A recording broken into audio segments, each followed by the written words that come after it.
Hey everyone, welcome back. So today is Tuesday. So we got to go through Argo. Argo provided their numbers for January. So we'll go through that. We'll also talk about a little bit on what's going on with Numiner and Cerebrus. So they commented on the whole Numiner thing. So we'll take a look at that as well. And then we'll also take a look at how profitable the Numiner could possibly be if it is in fact factual, which it kind of looks like it is based on what we know as far as technology now being available to make that such a device. So, as always, not financial advice, for entertainment only. Do your own research. Don't fall for scams. Spam posts get reported and deleted, and I'm invested in the following companies and coins. So let's take a look at Bitcoin here really quick. We'll look at the miners as well, and then we'll get into the nitty-gritty of all the details.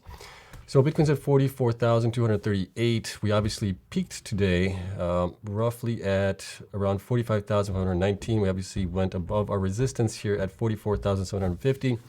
And then we sharply fell below it. Yesterday I said that we were looking a little bit overbought on the charts, and it turns out to be correct that we were overbought. Came down, crashing down throughout the day today, but it had a nice lift back up, so that was kind of nice to see. So we'll see how this turns out. But right now on the RSI we are at 58, so we're not overbought.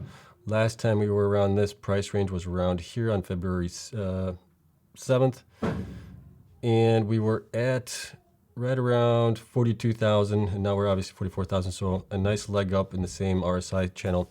So we are doing good there.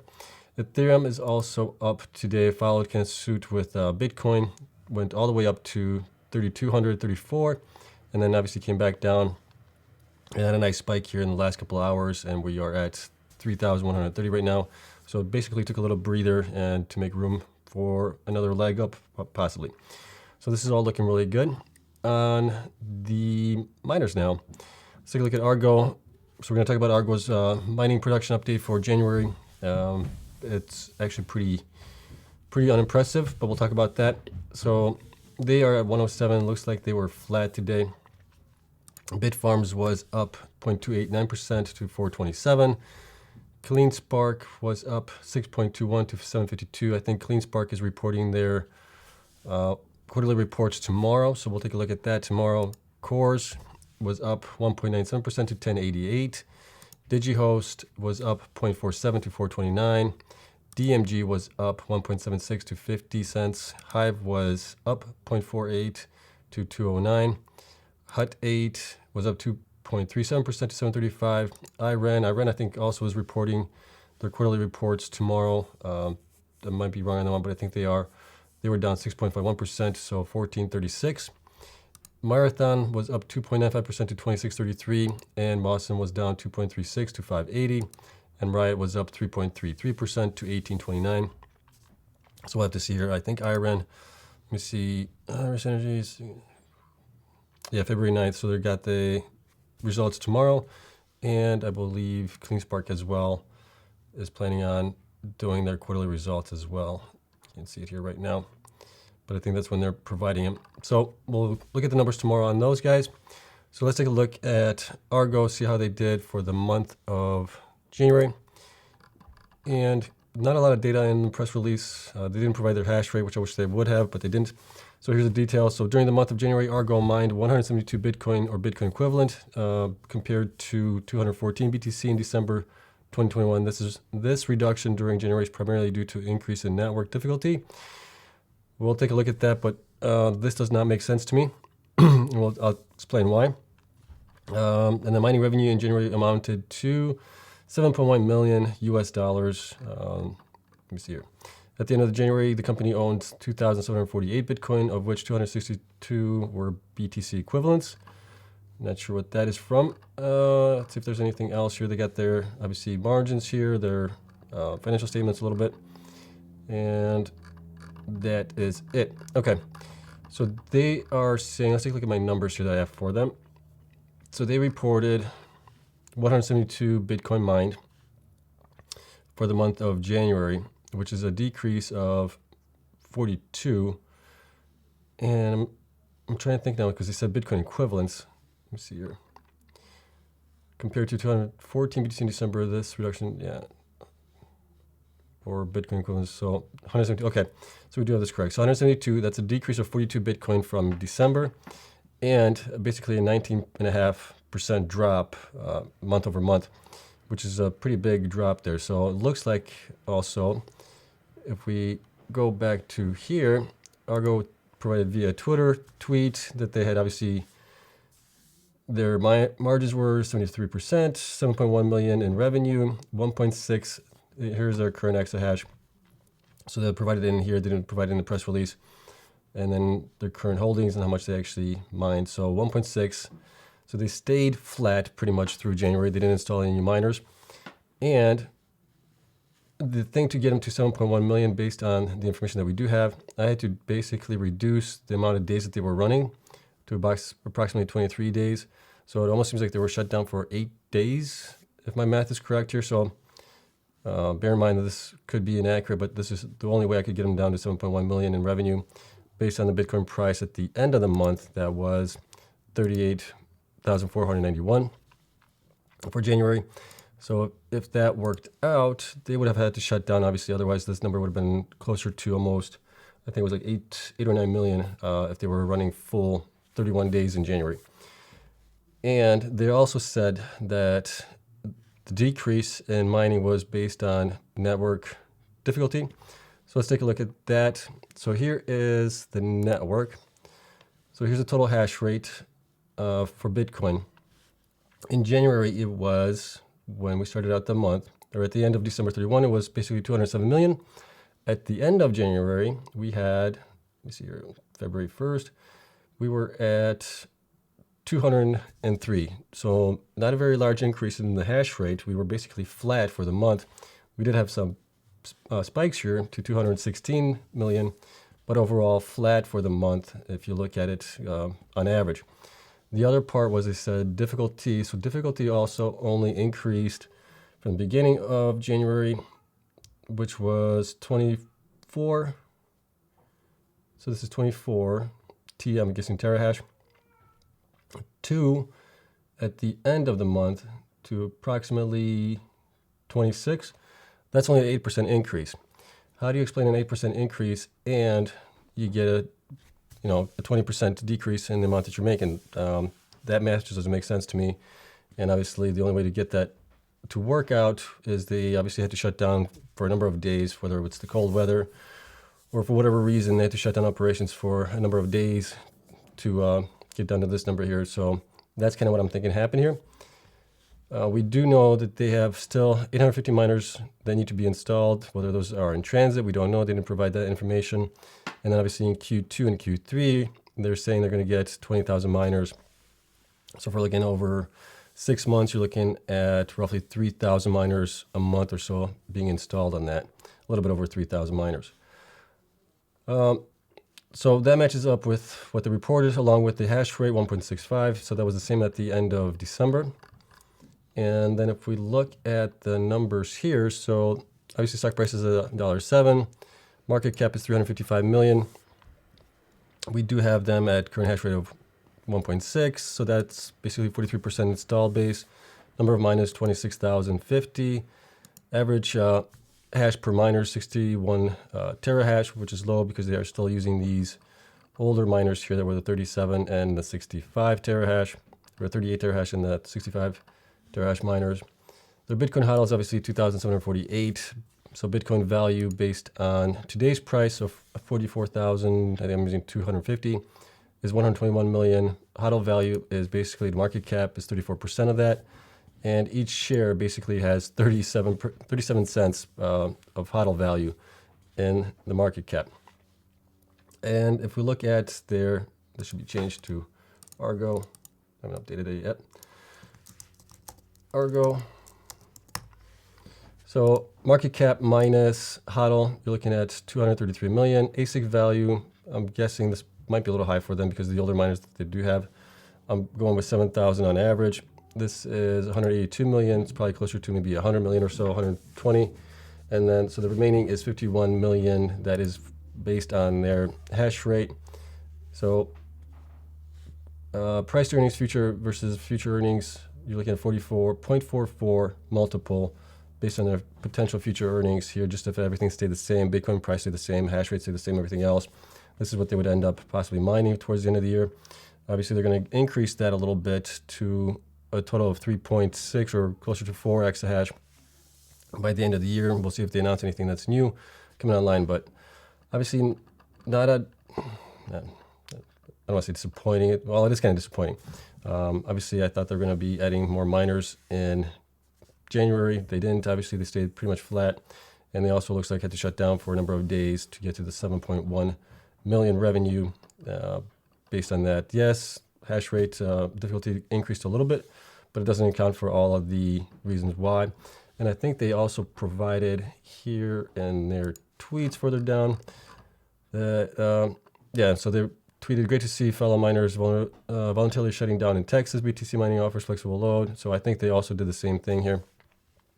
We are happy to continue to do so in Texas once our Helios facility is operational. So they might have done it in other facilities as well that they do own, which is possibly why they were so many days shut down, possibly. That's just the only way I could get the numbers to work out at. So let me know what you guys thought of the numbers there. Obviously hoping that February is going to be a better month for them. Same with March, and I think once Q2 kicks in and Q3, they're going to obviously install about, hopefully they'll get the miners in and get, maybe 3,000 or so miners installed each month to get them up to where they wanted to be. But other than that, it was a sad month for them. Not much increase. So like I've been saying before, the only way to maintain the same amount that you're mining is you have to be in play with the hash rate and the difficulty. Obviously, you have to get in more miners than those increases. Obviously, otherwise, well, Bitcoin price as well. Bitcoin goes up, they're going to be able to make more. But in order to get the same amount of Bitcoins per month or more, you need to stay above the hash rate increase and difficulty. All right, so let's take a look at the continuation on the whole new miner thing. So Cerberus responded. This was, when did they respond? That was yesterday. So we are aware of a startup crypto mining company using misappropriated altered image of our Cerberus CS2 product for their own business purposes. This image improperly passes off our CS2 as their own product. As you can see by the Cerberus logo still visible at the bottom of the image, we are not working or otherwise affiliated with this company. We are taking steps to address the situation. So I wouldn't be surprised if we see a lawsuit coming down the road here. Whether they get into a licensing deal or something because of it, or they just get slapped with a lawsuit to pay them X amount of money and be done with it. Because obviously they do have a 1.7 billion contract with somebody. So, once you get the attorneys involved, they're going to be asking for money. And then the latest tweet that we have here from Numiner was about 8 hours ago. So they're basically rehashing the same thing. If all Bitcoin miners deployed the NM440, global Bitcoin mining energy consumption in 2021 would drop from 121 terawatt hours of electricity to 30 terawatt hours. So they're still holding true to that claim that they are 75% more efficient in electricity usage and obviously 440 terahash speed. So, all right, so based on that information, if we take a look at how much can they actually make and what would the return on investment be on this. So I'm going to use my sheet from when I did the 2022 predictions video, and I just created a new sheet for it, the new miner one.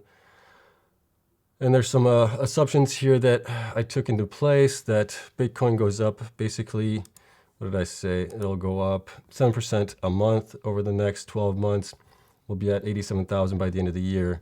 Hash rate is going to also increase by about 5% per month. So we're going to be close to 296 by the end of the year. So that would be a 50% increase in the hash rate as well. So let's take a look at the numbers here. So I'm comparing it to the S19XP, which is a 140 terahash miner. I believe those are at 3,000 something watts, where these are, I think I calculated, did I do the math here? No, I didn't do the math here. I did it someplace else, but I calculated these to be at close to 3,000 watts as well, because scaling it and them being 75% of the energy consumption. So I got them down to like 3,000, I think something watts possibly for the new miner. So petahash, if, who was it? Greif, Sphere 3D ordered 60,000 of the, I think it was just the regular S19J Pros. I don't think they got the XPs, but I'm just saying if they got the XPs and the new miners, the cost on those alone, I'm surprised I didn't have this in here. I thought I did. Okay, so the cost alone, we'll figure this out here shortly because it doesn't take that much to figure this out. but we're basically looking at it at today's price. The XP would be running or earning about $28 per day. The new miner would be at $83 per day.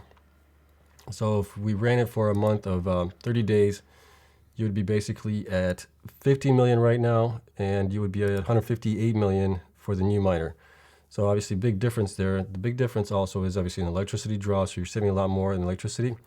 It's almost comparable to running one of these, the XPs, wattage-wise would be around the same as the new miner. So that's kind of interesting. And so obviously you're saving a lot more, excuse me, on the electricity part of it. What else did I want to show you here? So the difference between the two is 108 million. So if we're at 158 million, and let's do this really quick here. I think new miners or Greif said that they're paying 1.7 billion.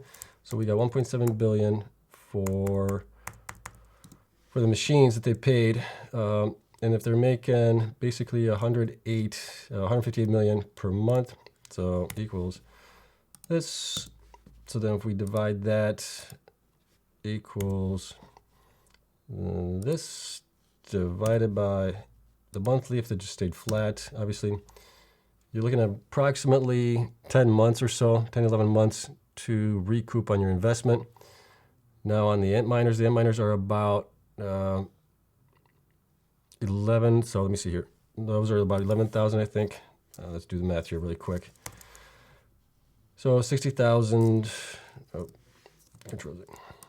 Let's do this, equals 60,000 times 11,000 roughly, 666 million, and then if we take that over here, that's what you're making, so we go equals that divided by this, and we get about 13 to 14 months. Obviously hash rate increases and stuff like that, so you're looking more like 12, 13 months for this one, and possibly 15, 16 months for this one to get your ROI on it if you install obviously all the miners. So there isn't a huge difference in return on investment. There is a couple months obviously, but it's not bad. But the biggest gain obviously in how many miners you can actually put in. So for the same wattage that you would use for the 60,000 XPs, you could get in 60 of those and still be at a much higher hash rate, almost 3.5 times the hash rate that the XP is going to be at, 140 terahash. So kind of interesting to take a look at the numbers on it when it is possible. We'll have to see what Intel's miners are like, because those are coming out possibly this year as well, second quarter, third quarter, somewhere around there. And they are going to be displaying those chips at their Silicon Conference, whatever it's called, later this month. So we'll get some data on those hopefully. So we'll see how those will compare to the new miners and the XPs. So it's an exciting time. We got a lot of new entrants getting into the Bitcoin mining. And the great thing about it is obviously the more adoption we have, the more big players we have into it, the more likelihood that this is going to be sustained and increase in value over time. So I think this is great news. Let me know obviously what you guys thought of the numbers. If there's anything else you want to know about the new miner as far as what could be making down the road. Obviously Bitcoin price goes down. How long is it going to take to recoup? Obviously Bitcoin goes down. It's going to take maybe double to recoup that amount. So we'll see how Greif does with it, obviously. And let me know what you guys thought about the Argo numbers. I wish they would provide a little bit more details as far as where they shut down for any days during the month or not. Trying to figure it out by myself. It's fine, I can figure it out, but just would be nice to have it in the press release. So that's it. That's all I got for you guys. Hope you guys enjoyed it. Have a great day. I do appreciate you guys watching so much. Please leave a comment, like, subscribe, and hit the notification bell. Helps me out tremendously. That's all I ask from you guys. Hope you guys have a great evening. I'll see you guys in the next one tomorrow, which we might cover the quarterly results. So that's it. All right. See you guys. Have a great one.